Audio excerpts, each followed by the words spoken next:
আমি অনেকদিন পর গতকাল বাসায় ফিরেছি। বাসায় খাওয়ার কিচ্ছু নেই। লুঙ্গি পরে নিচে নেমেছি।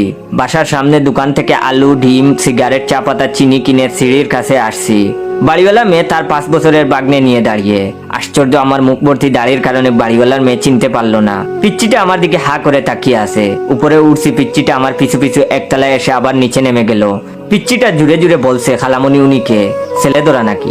বাড়িওয়ালার মেয়ে পিচ্চিটাকে ধমক দিয়ে বলছে, ছেলে ধরা না, পাগল উনি, তুমি দুষ্টামি করলেই তোমাকে কামড় দিবে। এটা শুনে আমি মনে মনে হাসলাম। বিকেলে আবার নামছি। গেটের সামনে অনেক মানুষ।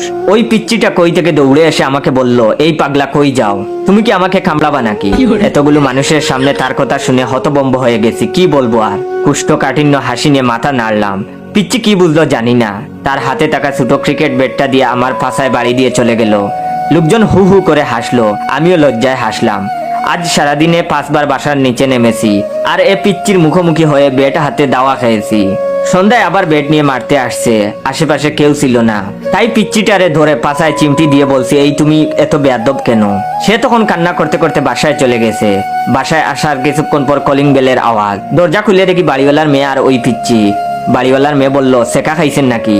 এরকম উদ্ভ্রান্তের মতো চেহারা করছেন, দাড়ি রাখছেন, চিনতে পারিনি। আর আমার বাগ্নের পাছায় চিমটি দিছেন কেন? সে এখন জিদ ধরেছে আপনার পাছায় বেড দিয়ে না মারা পর্যন্ত কান্না থামাবে না, কিছু খাবেও না। ছোট মানুষ, কিছু মনে করবেন না, আপনার পাছায় বেটের একটা বাড়ি দিবে। এই বলেই বাড়িওয়ালার মেয়ে পিচ্চিটাকে বললেন, এই যা বাড়ি দে। আমি হা করে তার কথা শুনছি। পিচ্চিটা এলো এবং আমার পাছায় বাড়ি দিল বেশ জুড়েই। তখন বাড়িওয়ালার মেয়ে পিচ্চিরে বলল, হইছে, শখ মিটছে? পিচ্চিটা এভারেস্ট জয় করার মতো ভঙ্গি করে বলল, আরেকটা মারি। তখন বাড়িওয়ালার মেয়ে বলল, মার। পিচ্চিটা এবার আরো জুড়ে মারলো। আমার মুখ থেকে কোনো কথা বের হওয়ার আগেই ওরা চলে গেল। এখন আপনারাই বলেন, এ অপমানের বিচার আমি কার কাছে দিব?